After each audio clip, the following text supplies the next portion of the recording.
इंदौर के आजाद नगर में 4 दिन पहले हुए मामूली विवाद के बाद रास्ते में रोककर फिर से विवाद किया और फिर धारदार हथियार से हमला कर युवक को मौत के घाट उतार दिया। मामले में पुलिस ने 2 युवकों के साथ 2 नाबालिगों को अभिरक्षा में लेकर हत्या की वारदात का खुलासा किया है। डीसीपी कृष्णलाल चंदानी के मुताबिक मृतक नीरज उर्फ निर्भय अपने दोस्त के साथ पैदल घर की ओर जा रहा था कि तभी 4 दिन पहले हुए टकराने के विवाद को लेकर आर्यन उर्फ पृथ्वी और रोहित चौहान निवासी पालदा ने अपने दोस्त नाबालिग युवकों के साथ मिलकर रंजिश के तहत अचानक से हमला कर दिया, जिसके कारण मृतक नीरज के सीने में चोट लग गई, जबकि उसके दोस्तों को भी सर में चोट लगी थी, जिसका इलाज हॉस्पिटल में करवाया गया। कि कल रात में करीब 10:30-11 बजे के बीच की घटना है, जहाँ पे एसआर पेट्रोल पंप है जो 3 इमली ब्रिज के पास में है। वहाँ पे एक चाकूबाजी की घटना हुई और उसमें जो मृतक है नीरज गंगराड़े, उनके हार्ट में चाकू लग गया और उन्हें हॉस्पिटल MYH हॉस्पिटल पहुँचते ही दम तोड़ दिया। और उनका जो एक साथी था रितेश बघेल, उसके भी सर में चाकू की चोट थी। जब रितेश से पूछताछ की गई कि क्या उन लोगों को पहचानता था और कितने लोग थे जिनने हमला किया था, तो रितेश उनको नहीं जानता था और उसने बताया करीब 3 से 4 लोग थे जो आए और जिनने अचानक हमला किया।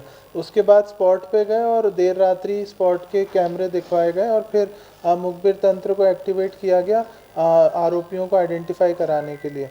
तो करीब 1-1.5 घंटे में हमारे 1-2 आरोपी आइडेंटिफाई हो गए थे और एक जो बाल अपचारी है, जो प्रमुख आरोपी है, उसको पुलिस ने राउंड अप कर लिया था। फिर जब बाल अपचारी जो विधि विवादित किशोर है, जब उससे पूछा गया कि घटना का कारण क्या था, तो उसने ये बताया कि 3-4 दिन पहले उसी रोड पे जो मृतक है उसने बाल अपचारी को थप्पड़ मार दिए थे। जो मृतक था उस समय शराब के नशे में था और आज दोबारा वो मृतक से उसका आमना सामना हो गया। तो उसने जो 4 दिन पहले घटना हुई थी, जो उसकी मारपीट हुई थी, उसका उसने बदला लेने का सोचा और अपने घर के रहने वाले आसपास के 3-4 लोगों को बुला लिया उसने और वो चाकू लेके आया और इनने अचानक उन पे हमला कर दिया। तो दोनों पे चाकू से हमला हुआ। नीरज के हृदय में जो चाकू का वार था, जिस वजह से वो सस्टेन नहीं कर पाया। तो लगभग उसके 5 से 6 घंटे बाद चारों आरोपियों को उठा लिया गया। इसमें जो है 2 विधि विवादित किशोर हैं और जो 2 इसमें आरोपी हैं उनका नाम है आर्यन उर्फ फुग्गा और रोहित पिता लालू चौहान। तो इन चारों को राउंड अप कर लिया। करीब 10 घंटे के भीतर ही आज़ाद नगर पुलिस ने राउंड अप कर लिया और इसमें थाना प्रभारी आज़ाद नगर और ACP आज़ाद नगर की सराहनीय भूमिका रही है। सर, सिर्फ एक थप्पड़ के लिए जैसा कि मैंने बताया, 4 दिन पहले ये लोग नशे में थे, दोनों जो फरियादी और आरोपी। तो क्योंकि ये बाल अपचारी था तो ये छोटा पड़ गया, तो इसको कुछ थप्पड़ मार दिए गए थे। तो उसी चीज़ को उसने ईगो ले लिया और फिर 4 दिन बाद जब वो दोबारा सामने आ गया तो उसको लगा कि अभी अच्छा मौका है बदला लेने का और उसी बदले की भावना में ये मर्डर हुआ है। शराब के नशे में ही इन्होंने वारदात कर दी?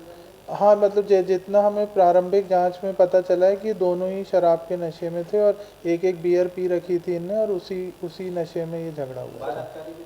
बाल अपचारी भी नशे में ही था। सर, ये घटना के बाद कहाँ फरार हो गए थे? पुलिस ने कहाँ टीम भेज के उनको पकड़ा?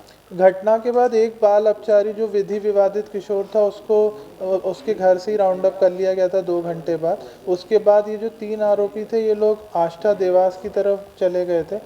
फिर उसके बाद मुखबिरी लगाई गई और टीमें रवाना की गई और फिर इनको जो है आष्टा और देवास के बीच से राउंड अप करके लेके आई इंदौर पुलिस।